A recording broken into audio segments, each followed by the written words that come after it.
This fishing is like nothing I've ever experienced before. I mean, don't get me wrong, I catch cod at home, but it is nothing like this. I'm so happy to hear that. Norwegian cod. So everywhere around here is about 70 to 80 meters deep, and right on top of that pinnacle is only about 50 meters. It comes right up in the water, and we just thought there might be a few fish around here. Would you believe it? We were right. Honestly, my mouth is so funny today. Like, it's so cold, I can't talk properly. Good.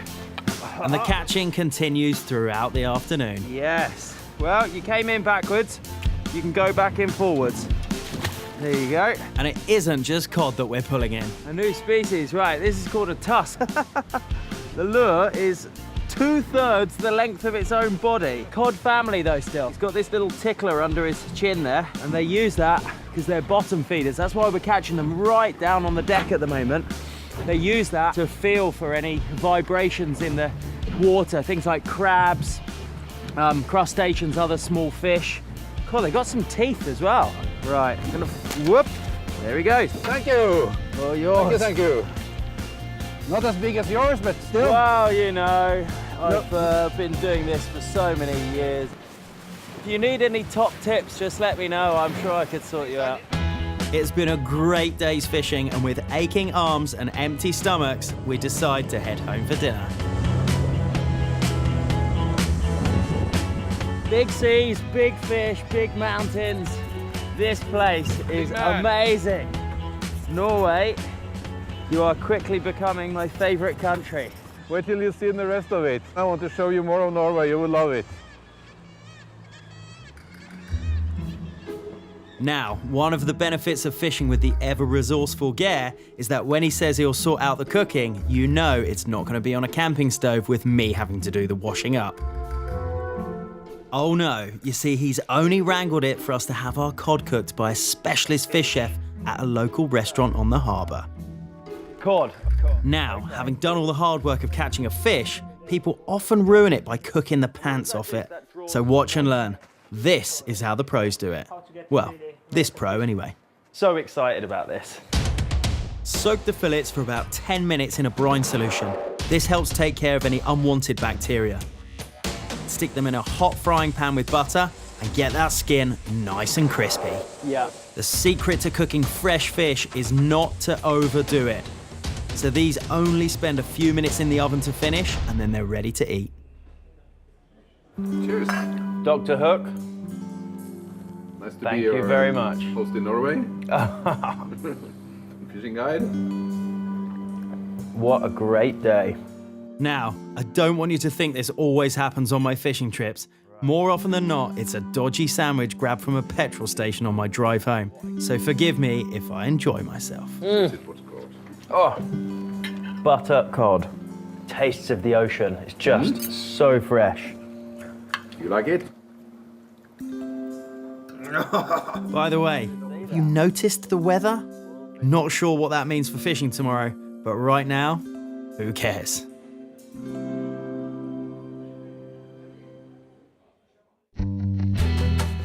With the sea cutting up a bit rough, today I decide to stay on land. There are still plenty of fishing opportunities. I take a short drive to a spot that is said to be amazing in summer, but what will it be like in winter? And will there be any cod this close to the shore? Well, there's only one way to find out. Oh, it's deep. You sure this is the right spot? Yes, it is. Right. You see the current here? Yeah. The tidewater current is very heavy here, very strong. And sometimes you can almost not fish here or almost not go with the boat. But there is halibut out there, there's cod, coalfish. Not so many people fish here in the winter, because in the summer you find fish all over the place. Now, not so much. But also a part of the truth is that people are fishing, not fishing from the shore this time of the year, because you catch so much on the sea. Where do you think they'll be, just as far as I can cast out? I would cast a little, it's like, imagine you're fishing in a river. Yeah. Cast a little bit upstream. Yeah. Not much, because then you will get stuck in the bottom. See, and how deep do you think it is? 7 meters. Oh, it is deep. You've got to drop it right down. Well, we can try. You could catch just anything here. You could even catch a salmon here. Really? Yes. But also that's not the right time of the year. If this was June, July, guarantee you would catch fish. But now, Really? I'm not really sure. Suddenly, my rod bends over and my pulse starts racing. Something? Doesn't feel like a fish. Stuck? No, it's moving, I think, unless that's the... Okay. Could be something really big. It could be a halibut, actually. Or it could be seaweed. Actually, it was neither. It was a rock. Looks like the tidal current is picking up now. Although I'm full of optimism, I sense Geir's experience telling him otherwise. So my feeling is that we are not going to spend very much time here.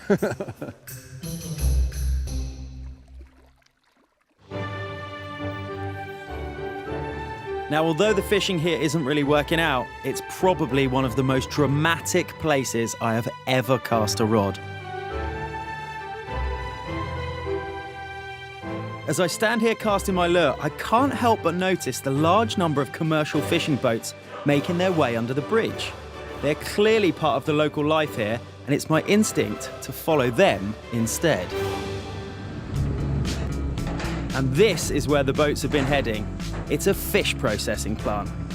Now, all of this is a far cry from a few chaps in a small wooden boat, but even so, the seas around here can be treacherous, and even in the 21st century, this remains one of the most dangerous professions in the world.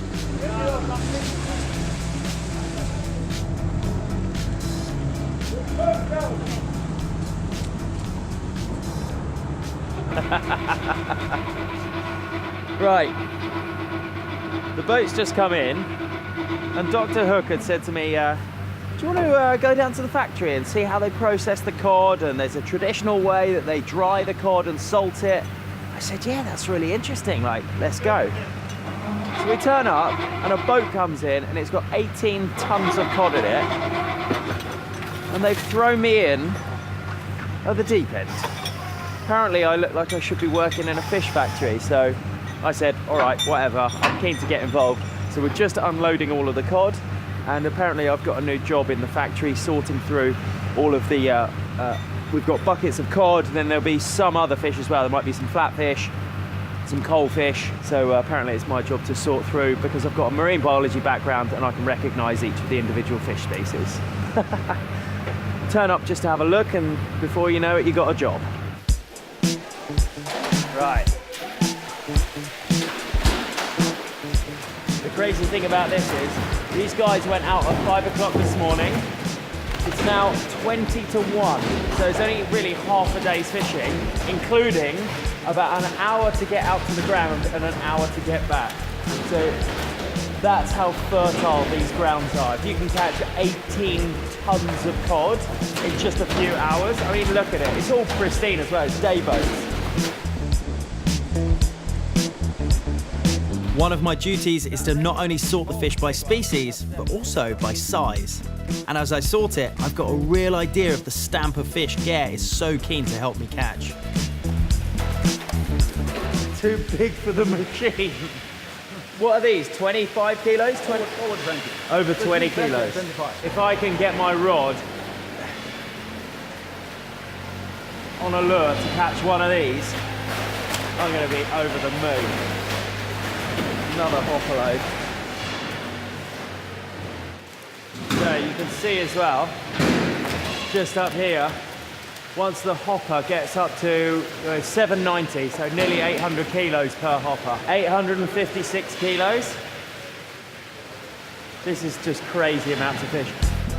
Now, speed is very much of the essence, and the next stage of the process is to get the fish gutted and filleted as quickly as possible so they can be sent off to market in the freshest condition. The setup they've got here is amazing. So this guy up here, the fish that I've just processed are coming up to him, and it goes through a machine to chop the heads off. The heads then come up, this guy's threading them on so they've got holes in, so they can dry them. See how they're all tied together? Guess where these guys end up? Wait for it. Nigeria. The only country that's interested in fish heads is Nigeria, and for a very specific reason. When they have a celebration, a get-together, especially a wedding, these heads are the delicacy, and apparently, get this, if there's a fishing hook still in the mouth, it's the best luck they could ever wish for. Over here, you can see they're sorting through the roe and the cod livers and all of the insides as well, so none of it goes to waste. Now, I'm no slouch, but I don't mind admitting that after my stint sorting fish, I'm a mass of tired, aching muscles. Even at the end of the cod fishing process, this is a tough job. I need a rest.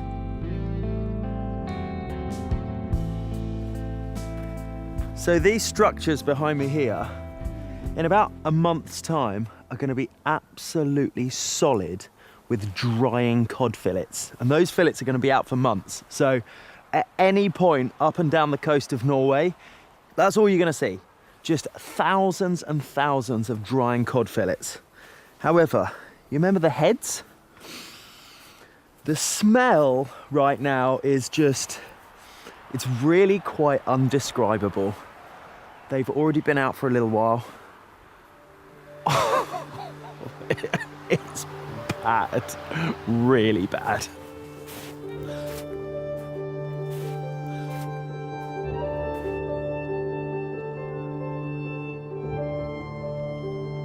I think I've had enough of fish heads for one day. Time to head back to the hotel. It's evening, and as the snow starts to fall again, Gare suggests that I try and relax my weary muscles in a hot bath. He forgets to mention something. This being Norway, that's best done outside. Let's get in. You sure it's Not that bad, is it? right? Oh, it's really hot! Is it? Super! Wow! Super cold to super hot! Oh, I think we're gonna cook! This is crazy! So I thought it would be a good idea to bring you out here to have a hot bath in the winter, so you're not so scared of the winter anymore. Well, oh, that's it's okay, good. it's okay. But it's hot. And just to complete my winter aversion therapy, Gare has another imaginative suggestion. No, this is not cold. Yes it is.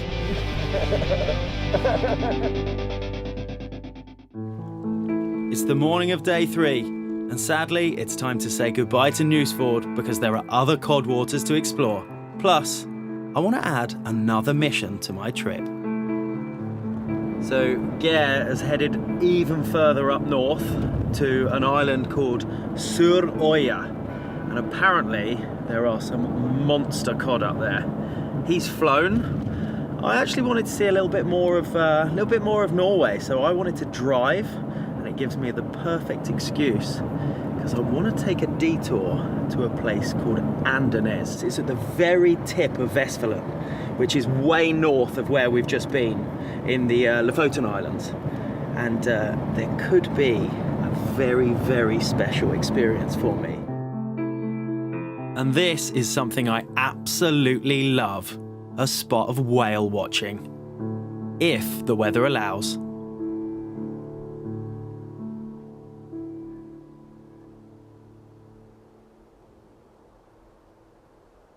I've just stopped off for a spot of lunch, and this certainly beats a motorway service station.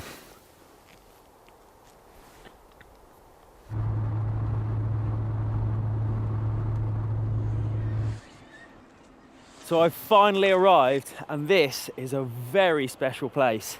I'm here for a couple of reasons. The first is to meet a man with a fascinating story, and the second, this is one of the most geographically unique places in the world, and it attracts some very unique creatures. Now, I'm not actually going fishing. I'm going to spot something, the world's biggest predator. It's called a sperm whale. This is Martin Brill, a Dutch photographer with a passion for whales who came here 11 years ago on holiday, decided to stay